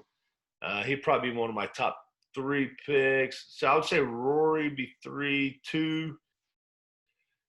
Probably be Rahm. Of course, I haven't put any money on these guys yet. I probably should tonight, but I got DJ to win it. I would say DJ, Rahm, and Rory, probably in that order. Boy, that little clash that Rahm and DJ had a couple weeks ago, that was insane. That was awesome. That's some good golf right there. And Teddy, they can give us literally 200 golf balls from those spots. We wouldn't make one. Us. I mean, they could give me 1,000. I mean, it doesn't matter. It's crazy. They are unbelievable. They're so damn good. Weed, before we let you run, man, how's the game right now? You feel good about it? Like, you putting well, you driving well. I know you spend a lot of time out there. I want to make sure that you're still getting better, man. I don't want you getting complacent on me. Yeah, I've been hitting pretty good. I played Carson today. We played 27, so I think I shot 73 or 74 on the front or on the first 18. Birdied 18. I'm not even sure I saw him last night, but I played pretty good. I'm hitting it good. You know, Teddy's seen me hit my 2-iron. My 2-iron is my go-to. I didn't hit my driver great, but my 2-iron goes plenty far. Hit it just, you know, out there. It's all you really need. And putting it better. Got a little putting lesson the other day. I've never had a putting lesson in my life. Got a little putting lesson. I did 3. How about this though? You guys ever played Carson Creek? Yes, I'm still waiting on the invite. Well, come on, anytime. So number one, the pin was in the middle. There's like this ridge, right? Like the pin was right on the ridge. So I pulled this putt from 6 feet. 6 feet for eagle. I'm gonna hit a 7. I hit bang the drive, 7-iron to 6 feet. I'm thinking I'm gonna make 3, 4 at worst. I pull it 2 inches. I have 8 feet coming back up the hill. I 3-putt from 6 freaking feet, dude. I mean, that's just nasty. So I know that ruined your day, but damn. I do that at least 4 or 5 times around. My second putt is longer than my first. That cost me not hundreds of dollars. And your mindset on number 1, the rest of the day was probably just floating around there too, messing with your game. Oh, it screwed me up. And then I was pissed, and then I banged one right on 2, birdie 4, birdie 9. I mean, I did all right. I made a bunch of money today, but yeah, I mean, so yeah, the strength of my game is my 2-iron.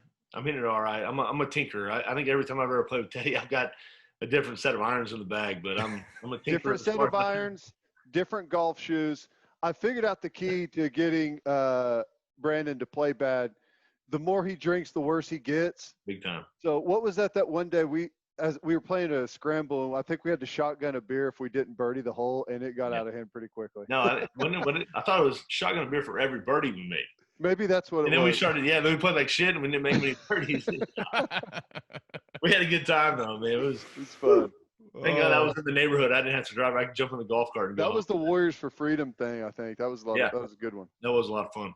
But, yeah, golf game's good. I'm playing quite. I'm going to play again tomorrow. That's all I do. I just play golf and hang out with the kiddos.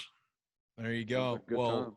Yeah, we appreciate the time, man. We'll have you back on hopefully when Oklahoma State and OU play. When is Bedlam it? goes down. November? November 17th? I feel like it's that late. I think it's the week before Thanksgiving this year, right? I think it's the 17th for whatever reason. So is that like the last week of or do they play one more? No, they play the 5th. December 5th is the last week. Yeah, the schedule's all jacked up. Well, I guess they're starting a little late, so that makes sense. But. Yeah, so we'll have you back on then, and we'll talk about your golf game and maybe that football game. Sound good, bud? Perfect. All right, man. Thanks. All right, fellas. See y'all. I wonder why Weeden doesn't get into like the announcing game. I think I should have asked him because at some point, I think he was kind of headed and he had some opportunities and then coronavirus. I think he was kind of headed towards a color analyst type role, maybe. I know last year he'd be great at that. Yeah, he was sitting in on one of the OU broadcasts kind of in the back, and I can't remember if it was a game that maybe Joel Klatt and them were doing or who exactly was on the call, but he was in the booth just kind of sitting back and watching and learning. So he may still do that. Yeah, and he just gave us some interesting tidbits about that Oklahoma State team. I like it a lot. That's some good stuff. All right, let's move on to the National College Football Roundup, and that's brought to you by Insurica. Do you own a business? If you do, you need Insurica in your life. Insurica is one of the country's largest insurance brokers with 30 offices throughout Oklahoma, Texas, and the Southwest. Insurica is able to customize programs by accessing the latest information from many insurance carriers. They compare and contrast coverage offerings and pricing in order to design a cost-effective, comprehensive program to meet your business's specific needs. Insurica's clients become best-in-class businesses by working with Insurica's team of advisors to manage risk. Purchasing insurance is only one way to protect your business. Best-in-class businesses win by avoiding a loss in the first place. If your business partners with Insurica, you'll save huge amounts of money and take back control of your total cost of risk. I'm an Insurica client, and you should be too. If your business wants to be best in class, connect with Insurica at insurica.com. That's INSURICA.com. Well, there's a little, it seems like there's some significant news in the college football world. The Big Ten did the right thing. They will resume its schedule on the weekend of October 24th. The vote by the conference presidents and chancellors was unanimous. Chancellors, that's such a douchey word.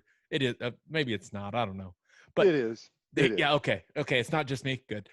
They are going to play 8 games and then +1. And the +1's kind of awesome because for the number 1 team in the West and the number 1 team in the East there in the Big Ten, the +1 is the conference title game.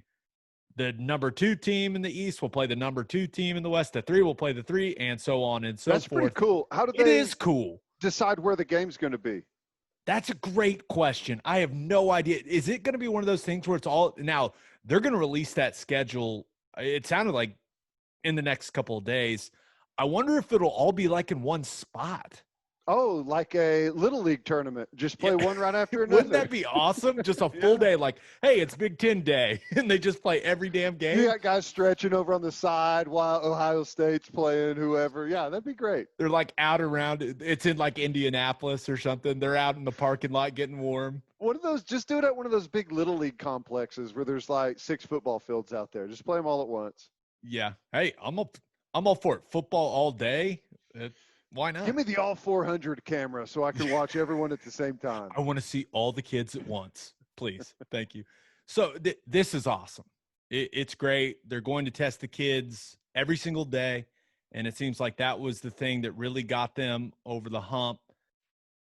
And it's fantastic. It's good for college football when the best teams in college football are playing and when the best players are playing. And there's kids at Michigan and Ohio State and Penn State and so on that qualify for like this is good for college football. But the Big Ten, they just couldn't do it and be like, hey guys, we hear you. Come back and do everything that everyone else is doing. Well, I just don't understand. They just had to make us still, even though they have looked like idiots for the last several weeks, they just had to come back and still try to convince us that they're smarter than us, like that they know better. Like all of a sudden there's a color code system with red, orange, and green, and they're talking about positivity rates and all these things. And it's like they needed us to think that they care more. They're smarter. Their system's more advanced. And it's like, and you look at the kids that test positive. They have to sit out for 21 days if they test positive. Where else does anyone have to sit out 21 days? Nowhere. I mean, nowhere. Did the CDC change that? No, of course not. So, I mean, there had to have been, imagine sitting in on that vote. One of the presidents or chancellors or supreme leader, whatever they call themselves, had to sit there and say, well, you're not getting my vote unless it's a 21-day quarantine. But excuse me, Supreme Leader, no one else in college football, in high school football, in the United States, in the world is going off a 21-day quarantine. Well, if you want the Supreme Leader's vote, that's what we're going to have to get. So, I mean, that's probably how that went down. I am thrilled that they're doing it. I want to see Justin Fields play football this year. I have not hid the fact that I want to see him play some quarterback this year. But I don't understand why the Big Ten, they couldn't just be honest about it. It's like you had several of these university presidents coming out there and saying, you know what? The only reason we're doing this, nothing else mattered, was the fact that our medical experts were advising us and saying that it is now safe and that we have this daily testing. I mean, that's just not true.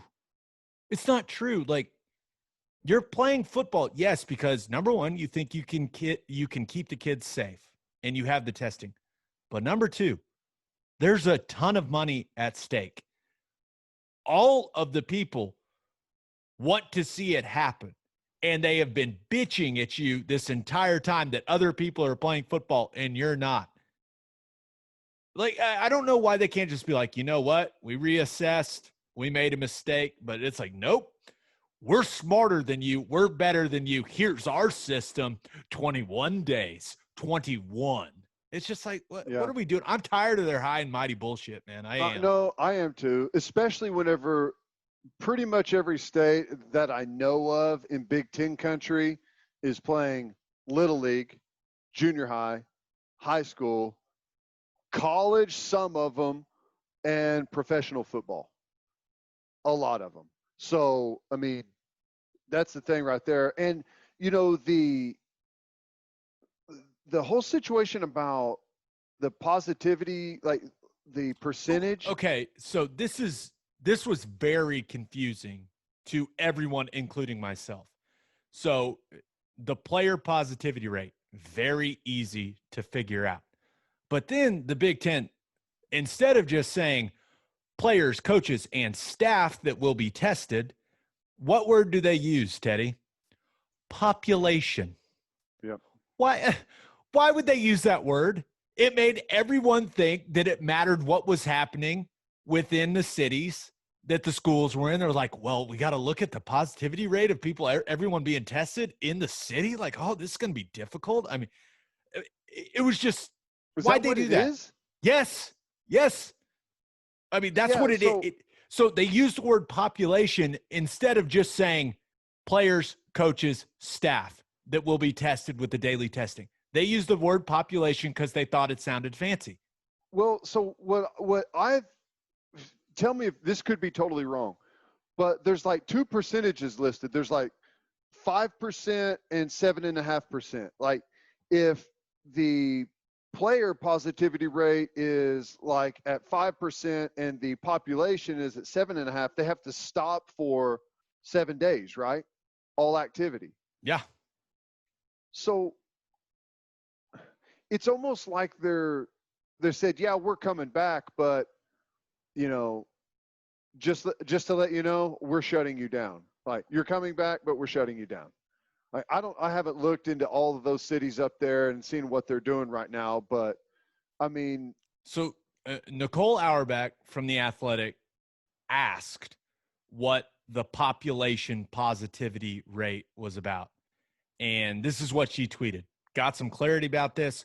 Population and population positivity rate is referring to a team's rostered players plus the group of coaches, staff, etc., subject to the daily antigen testing. It has nothing to do with the actual city, which everyone and their dog assumed when they used the word population. They could have just said team. Yeah, you think? But they had to sound too smart, you know, the population of the team. It's that like, was what? Another one of the supreme leaders came up with that one. I don't think – I think we should find one word to encompass all of them. That's what took so long. They've been trying to figure out what word to use there in the language. That's why it took the extra 2 or 3 days. And like you mentioned at the start. But here's the thing. 7% of a team, that's 7 guys. I mean, give or take, if you talk about the trainers and everyone, I mean, it's like if they have a round of testing with 10 guys test positive, they have to shut the whole thing down for 7 days. And then we can get into a conversation about testing positive and the contact tracing stuff. Like hopefully the daily testing eliminates the contact tracing, right? I'm with you. Hopefully that eliminates it. And I'm hoping for that. And the whole premise behind the daily stuff is to eliminate the outbreaks, right? One person tests positive, you take them out. Like, I don't know. I just know I'm excited. I'm happy for the players. I'm happy for the coaches. Those dudes have been working their asses off just to play games in the fall. I'm glad they get the opportunity. It's going to be interesting to see who opts back in there in the Big Ten. We already saw Wyatt Davis, the stud offensive guard. He's Pat Fryermuth, the tight end from Penn State. He's back in. So are they going to let these guys that have engaged agents? If they don't, I'm going to fight every single person at the NCAA. Listen, if the commissioner of the Big Ten said, we're not playing football, so and then doubled down on it, remember, said, we will not change our mind. And then, well, he changed his mind. Naturally. And they went and hired an agent and took some money. They should be allowed to come back and play. I don't give a damn how much money they took. Let the kids play. It was the leadership's mistake, not the kids. Right. Don't punish the kids for incompetent leadership. Well, that's usually what incompetent. Happens, that was mean. I apologize. That was mean. But it was mean. You threw a 4-syllable word at them, so that hurts. But sometimes you got to do that whenever you're talking about supreme leaders and chancellors. You got to get up on their This letter. is how I feel. Like the Big Ten leadership, they would be proud that I used the word incompetent. They'd be like, you know what? That guy's got a decent vocabulary. Big 12 swine. Like, gosh. Okay, but we're excited. We're excited. You're excited, right? Yeah, I think so. Good. I think it's good. And one of the things I love about college football is the discussion around the college football playoff, and this is going to throw a massive wrench in it. So sign me up for that. Different numbers of games. It's going to be awesome. I can't wait for that debate. And, well, the Pac-12 may be involved as well because they can't be the only ones in the Power Five not to play. I know they're dealing with the virus out there. I know they're dealing with the fires, which all the prayers out to those people. That looks awful. The Oregon governor comes out on Wednesday and gave Oregon and Oregon State the green light to practice. And it sounds like Gavin Newsom has done the same thing there. And he's going to let the California schools have the exemption to the restrictions as well. I just don't know how much I trust Larry Scott to put a coherent plan together quickly. That's why that is one thing that's kind of getting me from getting too excited about the Pac-12 playing. But Ted, I'm pretty confident it's happening too. I don't know what the timeline is going to look like, but we're getting Pac-12 football in the fall, right? I mean, it seems like now that the Big Ten has decided that it's okay, that the Pac-12 has decided that it's okay too. I just love how the Oregon governor, right at the very beginning, said we're not playing sports in Oregon until 2021. That was like in March, remember, because all of a sudden we knew that the Ohio State game was in question or not going to happen. And Newsom in California in March, a week after the whole thing started, said we're not playing sports in California until 2021. Like, they knew immediately. Somehow they knew immediately, and here we go. They've changed their mind amazingly. And, Amazing. I hope the Pac-12 plays too. Give me all the college football. I want it all. I want it all. All right. There are a couple of, pretty solid games this weekend. You've got number 14 UCF at Georgia Tech. The Fighting Heupels will take on the Fighting Jeff Collinses. And we'll get to see Dylan Gabriel back out there for the Knights, take on the freshman Jeff Sims coming off that satisfying win over Florida State. We've got Houston at Baylor. That game got put together in what seems like 24 hours. The old pals, Dave Aranda and Dana Holgerson, will both see what they've got with those two rosters that look drastically different from last season. And then we have a top 25 matchup. Wow. A top 25 matchup between number 17 Miami. They're going to number 18 Louisville. Top 25 matchup. Let's go. Any of these games, maybe another game, anything catching your eye? Well, I mean, honestly, all of them. I think all of them are interesting. I think the Georgia Tech UCF game is really interesting. I think that's going to be good. Georgia Tech showed us something a week ago against Florida State. The one I'm really interested in, though, if I had to pick and I could only watch one, it would be Houston and Baylor. I mean, after watching Iowa State and Kansas State, I just don't know what I'm going to see out of Baylor, and I feel like I'm the Big scared. 12 really needs a win right now. Come on, do not drop that game to Houston, which, Houston has a chance to be pretty decent. I know they've gone through a tough offseason, and especially here recently, but there's some dudes have transferred into Houston there for Dana Holgerson. Yeah, and you really don't know what Baylor's going to be either. You got a new offense coordinator in Larry Fedora. You got Dave Aranda bringing in his defensive system. You lost all those starters from the best defense in the Big 12 last year. I just don't even know. I'm expecting Charlie Brewer to play well, I guess, but I do think one thing to watch for in that game. I think Aranda is going to be dialing up pressure like crazy because he was kind of in a box. He was coaching in a box right there at LSU. He had all those talented guys. He didn't have to be that creative. He could just play man coverage, rush four. Caleb Von Chason gets to the quarterback. Christian Fulton or the Stingley kid puts the shackles on wide receivers and rinse, repeat, right? Got all those draft picks. He doesn't have that. He's not going to have that type of talent, at least now at Baylor. And I think the bullets will be flying. I think he'll be bringing pressure from everywhere. It's going to look like how it looked when he was at Wisconsin. Yeah, I think so. I think it's the problem is, can you get those guys to lock in with the type of offseason they've had? Those exotic blitzes and stuff are really difficult.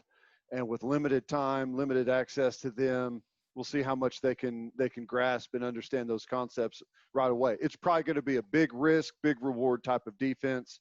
Probably a lot of sacks, a lot of turnovers, but giving up a lot of big plays. Yeah, the one game I'm excited about is the top 25 matchup there in the ACC. You want to see some athletic quarterback play?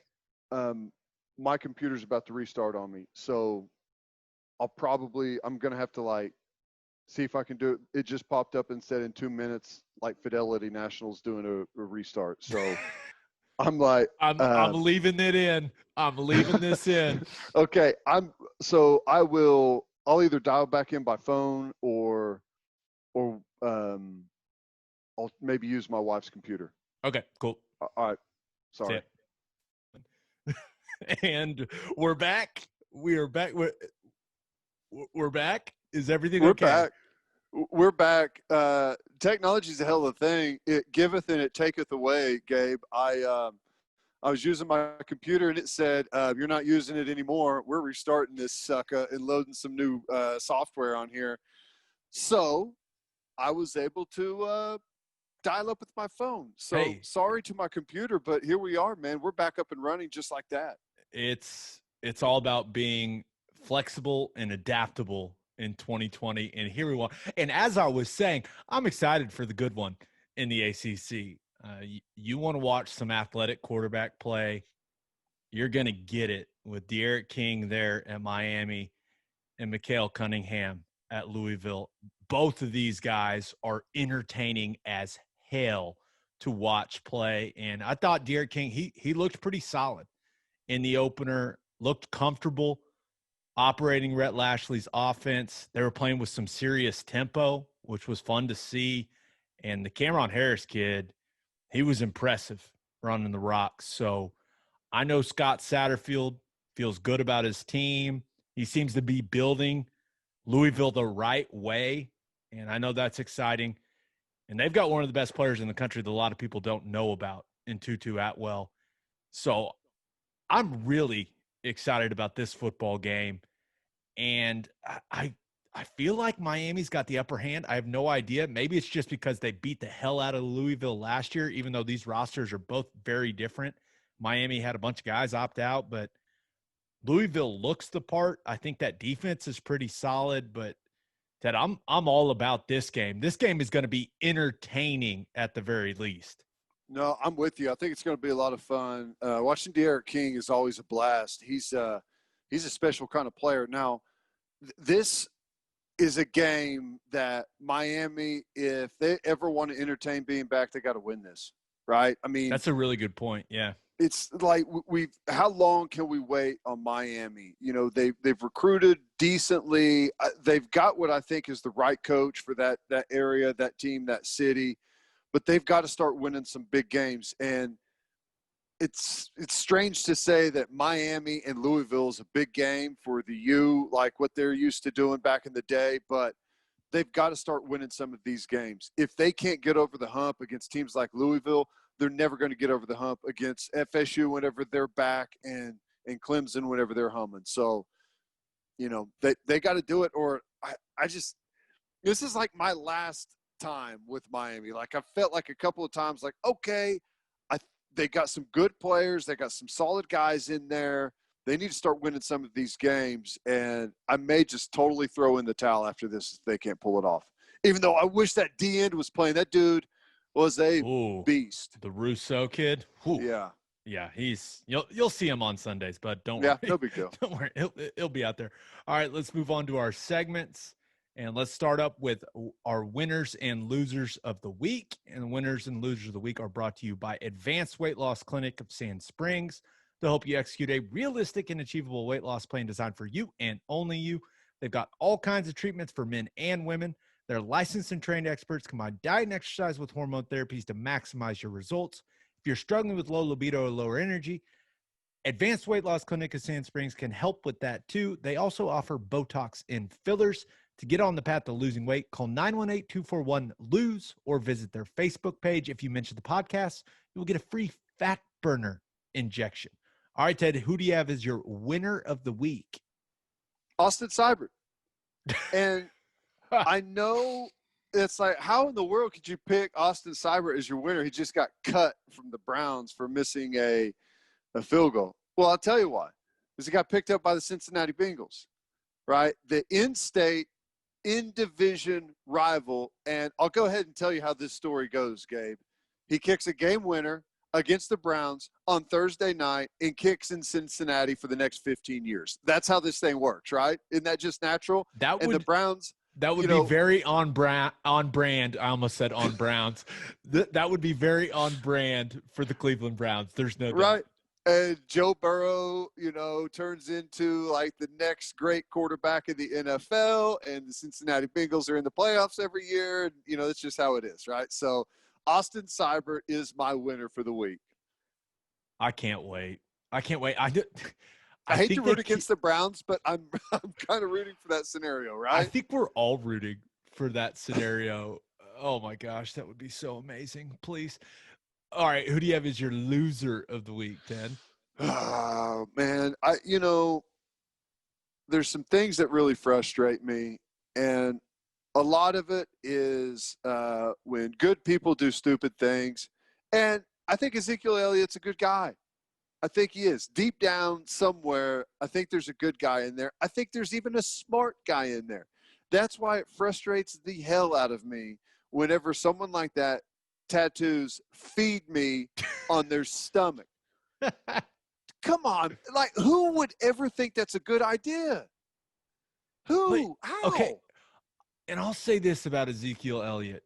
I mean, he's ripped up, right? I mean, there's a reason he rolls the jersey up. Doesn't he seem like a guy that when he's done playing could balloon a bit? Like, you know how it goes, Teddy. There's guys like me and you that are like, you know what? We're gonna be fit. We're gonna lean up a little bit. We're gonna put a ton of effort into this. We don't want our wives to divorce us, type situation. And then we know some guys that are big.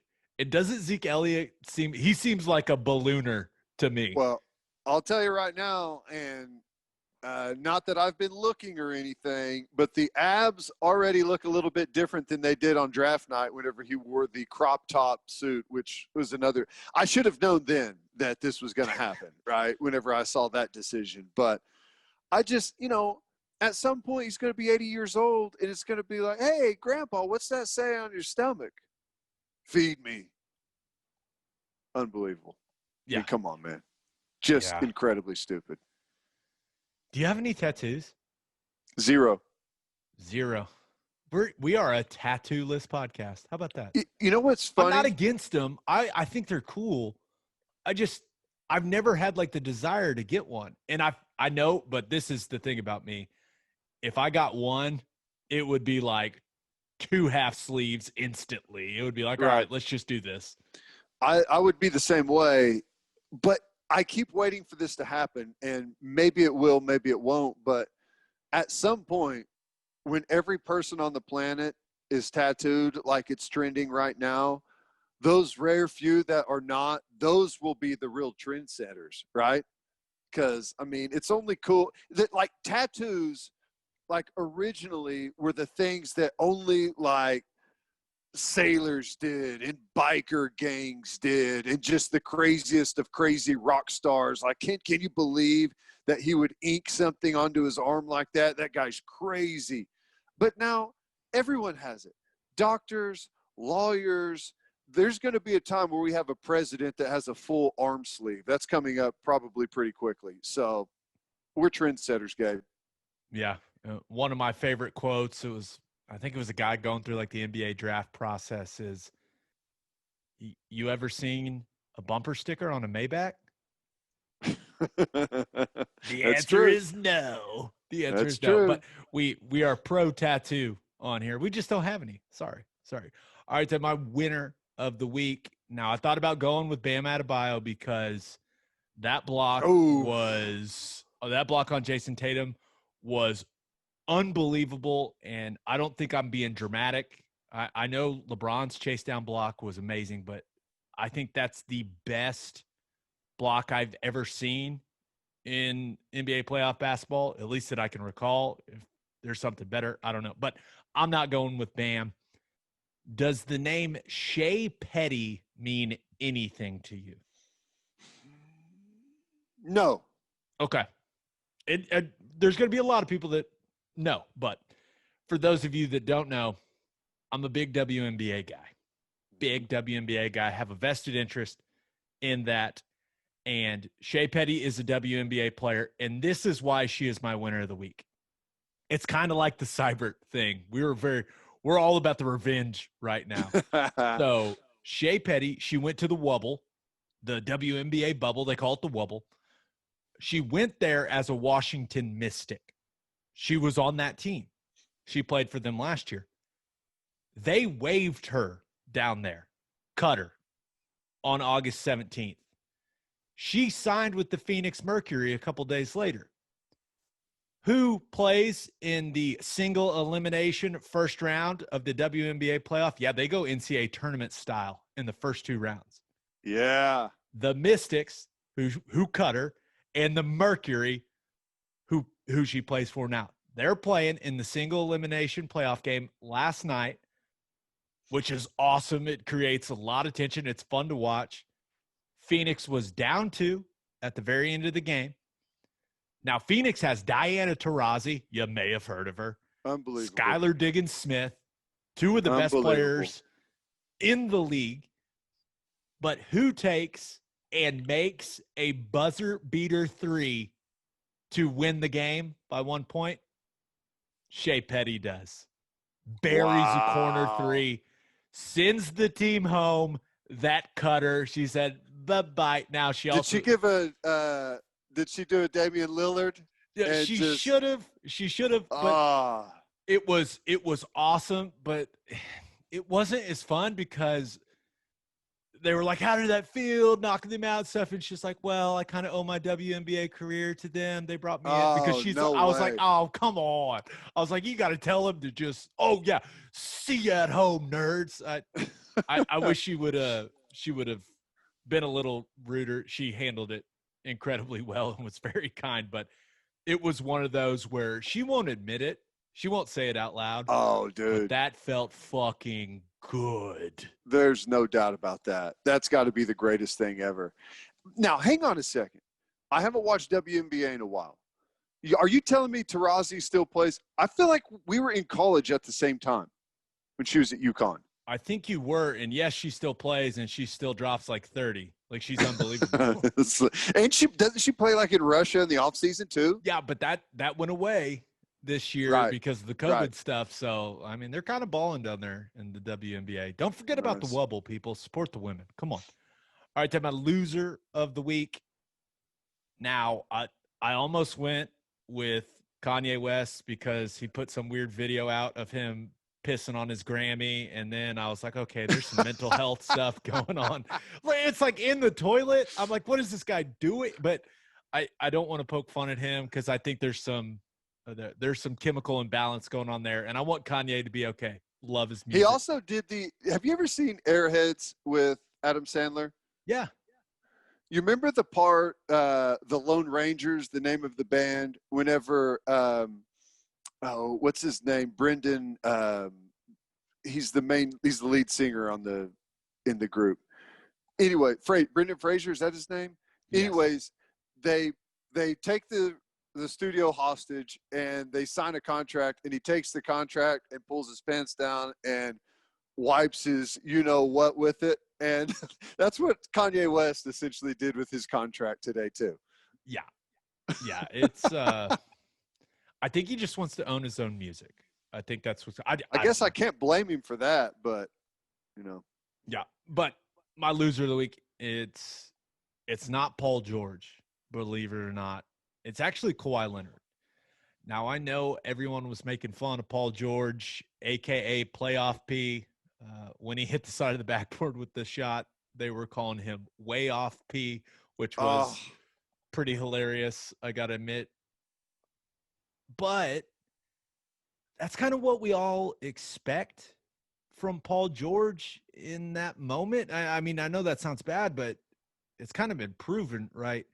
We did not expect 6 of 22 and only 14 points from Kawhi Leonard in a game 7. I mean, coming into the playoffs, it felt like if you could have one player in a game 7 in the bubble setting, I mean, Kawhi's probably the guy you would have gone with. Maybe LeBron, but Kawhi he would have been a lot of people's first choice. And I don't know if the bubble format caught up to him. He looked tired. He looked kind of slow for him because he's a freak of nature, but he didn't play well in that big stage. And that's just not something we're used to. And I was really surprised. Now, you got to give credit to Jamal Murray and Jokic. Those dudes balled out. But, Ted, I wasn't necessarily surprised with how Paul George played. I was shocked at how poorly Kawhi Leonard played in that game 7. And the Clippers, they just rolled over, and it was that wasn't even close at the end. Yeah, crazy that Doc Rivers is the only coach to blow 3 different 3-1 leads in the playoffs, which is just totally shocking. But it's happened. And, yeah, I mean, I'm with you all the way around.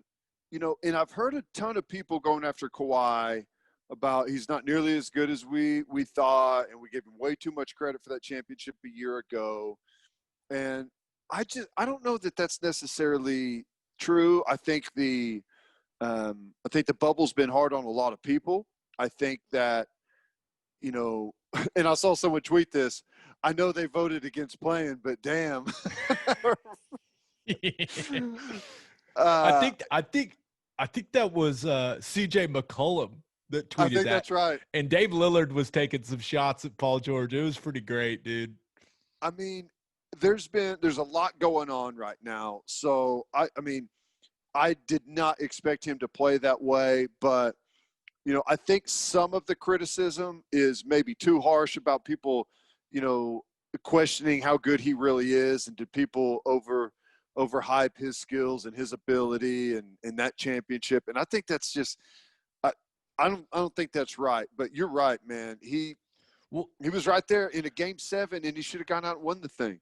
Yeah, and I just think people were so surprised because they had started mentioning him kind of like in the same sentence as Jordan, right? And when you start having those conversations, it brings a lot of people into the fold. And when he played so poorly in that game, I think a lot of people just overreacted. He's still incredible. He's amazing. You know what I think's strange, though, is, I mean, the top 4 or 5 guys in the NBA is pretty much in concrete, and maybe even the top three.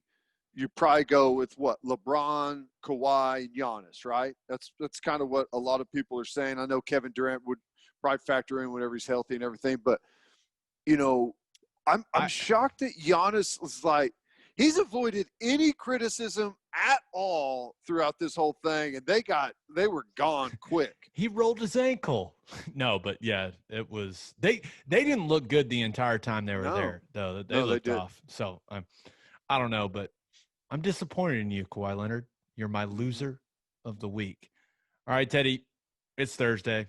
So we got to wet the beak just a little bit. Weekend's coming up. We're going to wet it a little bit. And Wet the Beak is brought to you by Tim Hughes Custom Homes. Are you looking to build your home, dream home?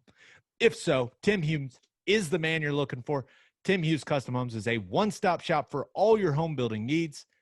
He can find you a lot. He can find you an architect. He'll find you financing. And, of course, he can build you your dream home exactly the way you want it. Sounds too good to be true. Well, Tim found my wife and me a lot. He found us an architect and built our new home. Tim and his team were so easy to work with. Put some epoxy in the garage today. Laid it down. Dude, yeah. That is the best. Tim took care of it. I didn't have to do a thing. Tim took care of it. He also builds office buildings. So if your business is looking to build a custom office, Tim Hughes is your man. You can see Tim's custom builds throughout Gaillardia, Nichols Hills, Oak Tree, Stone Mill, and Rose Creek. It is a great time to build the house of your dreams. For more information and to see Tim's spectacular work, visit his Instagram page at Tim Hughes Custom Homes or visit timhughescustomhomes.com. All right, Ted, we already touched on it a little bit, but let's wet the beak with Thursday night football. We've got Browns versus Bengals, Burrow versus Baker. And Joe Burrow, he looked pretty good in the opener against the Chargers, especially on that last drive before Randy Bullock mysteriously injured himself on that kick and did not send that game to overtime. That was an absolute classic kicker situation, but Burrow showed off the wheels a little bit, and Baker needs to bounce back. He needs to play better. We've got even more local flavor in this game now with Seibert getting claimed by the Bengals. Of course, we've got Joe Mixon there for the Bengals. Jordan Evans, special team guy for them. And Amani Bledsoe just got signed to their active roster. So that's big time. So we got a lot of OU guys in this game, but I still am hoping I know that they said they may be sticking by the Bullock guy, but I hope they give Seibert the chance. It would be so hilarious, like you mentioned, if he kicked a game winner. And the Battle of Ohio, somehow, I'm not really sure how, the Browns are a 5.5-point favorite. Who do you like? Cincinnati.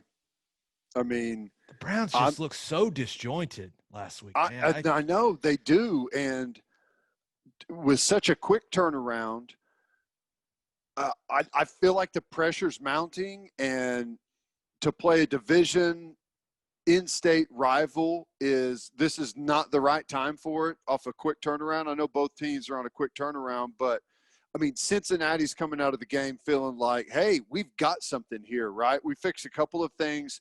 We've got ourselves a football team. The Browns are coming out of their game thinking, oh my God, this is a total disaster. Every man for himself. So, I mean, the Browns may win the game, but God, I wouldn't go over a field goal. Give me Cincinnati in the points. Yeah, I'll take Cincinnati in the points as well. The one advantage they have, there's actually going to be Browns fans in the stands. I think they're letting in like 6,000 people or something like that. I think you're overestimating the Browns fans. And come on, man! Browns fans on their own team. Okay, that's the point. But they're good fans. They just want to see a team win, and it's been so long for them. If the Browns are on offense first, and the first pass is incomplete, the place will erupt in boos. You know that, Gabe. You know that. You think they'll boo Baker? Do you think they will boo Baker Mayfield in the first quarter? Yes. Okay. Do you think they'll – okay, well, I mean, Burrow grew up a Browns fan too. Do you think the Browns fans will flip on Baker and they'll actually start cheering for Burrow because he's an Ohio guy and he grew up a Browns fan? Now, hang on. Let me say they'll boo Baker if he plays poorly in the first quarter. Of course. Right. I mean, if he goes out there and throws an interception and takes a sack, or it's volatile there right now. I mean, they are teetering on the edge. This just came to me. Joe Burrow seems like a guy that Myles Garrett would want to rip his helmet off and hit him with it. I'm just going to point that out. I mean, but I don't know. Burrow seems Joe, he's cool. I mean, he seems like he seems like a dude that's, he's confident and he's cool, and he seems probably he's the guy that everyone in the locker room likes. Right. Rudolph, on the other hand, kind of has the feeling of maybe a country club kid or something, maybe a little bit. Yeah, and Burrow maybe that's definitely unfair. I don't know him that well, but I don't know him at all. But yeah, I think Burrow. I think he's one of the homies. I do. You see that he got the chain and everything. That clip went viral. Everyone loves that dude. I'm excited to see him. I'm excited to see him play against Cleveland. It's hard not to love him whenever he lit up the cigar in the locker room. That was awesome. God, that was awesome. Why didn't I win a national championship and I could have done that? Damn it. Okay. Now, let's wet the beak. It would have looked different, though, with 305-pound Gabe Ikard lighting up the cigar. Yeah, we get it. Okay. Now, let's wet the beak with the U.S. Open. Ted, you're a huge golf fan. U.S. Open at Wingfoot Golf Club out there in New York. Been reading a lot about this course, and it sounds essentially like the hardest golf course imaginable. Some of the pictures of the rough, we talked about it with Weeden. Some of those pictures floating around on social media, they look absolutely ridiculous. The last time they had the U.S. Open there was 2006. A lot of you may remember old Phil Mickelson's meltdown on the 18th hole there to end up finishing second that year. Ouch. The course sounds like it's going to be impossible, but the USGA did say they're going to try to make it a little easier. But someone's got to win, Ted. Someone's got to win. Got to win. Some of the favorites: Dustin Johnson, 17-2; John Rahm, 10-1; Justin Thomas, 14-1; Xander Schauffele, 14-1; Colin Morikawa, 16-1; Rory, 18-1; Tiger all the way back at 40-1, and then you can find Lefty at 80-1. And someone dropped $45,000 on him to win it. Isn't that crazy? Was it him? Probably, yes. And then he was tweeting at himself. Hey, he's known to like a bet, right? Yeah. Did you see his tweet? Because he was responding to someone put out there that someone had dropped a $45,000 bet on Phil Mickelson to win it. And he said, I love their optimism. Hopefully I have a 3-shot lead on 18. Now that's the kind of self-deprecating humor I'm all about. That's awesome. Yeah, if you want to feel uncomfortable, go back and watch that Mickelson meltdown. And he looks uncomfortable too. He's about 40 pounds heavier than too. So much bigger. I was watching it the other day. I was like, oh my gosh. He's actually in pretty good shape right now. But yeah, so who do you like? Who do you like to win? You got a long shot you're looking at, anything like that? I like Dustin Johnson. I know that's not a fun pick. He's the favorite, but he just cruises out there. I like Morikawa. He's played great out of Cal. I mean, he's fantastic. He's got kind of the mindset, and he's not super long off the tee, but he's a fairway and green kind of guy. And I think in this U.S. Open, that's going to be critical. If you're in the rough, you're absolutely dead. So I like Morikawa a lot. I can't pull for Rahm. I like the U.S. guys for whatever reason in the U.S. Open. So I know Rahm's going to be a big favorite. Feeling a little xenophobic today. Okay, good. Yeah. USA. Nationalist. There you go. God, that was aggressive. I like Justin Thomas. I worry about some of these long hitters on this course because, like we talked about, the fairways are, you've got to be in the fairway. If you're in the rough, did you see that picture of the rough that was like a foot long? Yeah, it's unbelievable. You're dead. You're absolutely dead. So I worry about the long hitters a little bit. I think DeChambeau's going to be atrocious. So give me the fairways and greens guys. I know Dustin Johnson goes against a little bit with that because he is a long hitter. But if I was laying money, I'd probably go Johnson and Morikawa. Gotcha. I like Morikawa a lot, but I also like John Rahm, and it's because of what all these golf experts are saying. I mean, he won the Memorial, he won the BMW, and everyone I know that is super into golf says those courses were by far the hardest that they played recently, and he won both those tournaments. So I would golf seems to be streaky too. Like when guys are hot, they play well. Yeah, so you would assume he'd just keep it rolling, and same with Dustin Johnson, right? But I would love to see Mickelson win somehow after what happened in 06. That would be one of the best stories in sports. We need that in 2020. So come on, Lefty, make it happen. But so I'd pick Rahm to win simply because that's what all the golf nerds are telling me. But then I did a little research. I went back to those two tournaments, the Memorial and the BMW, and I looked at the leaderboard and I was like, okay, who's some random guy that maybe played well in these, because everyone's saying that Winged Foot's going to be similar to those setups. And there is a man named Matt Fitzpatrick who finished in the top 10 of both of those tournaments. And he currently sits at 60 to 1. Okay, I like that payoff. Let's go. So I'm just saying, if the golf nerds, they said that those were the two toughest. Matt Fitzpatrick had a great showing in both of those tournaments that Rahm won. So maybe a little something on maybe a Matt Fitzpatrick, I don't know, top 10 or something. I don't know. Let's get crazy. I don't hate it.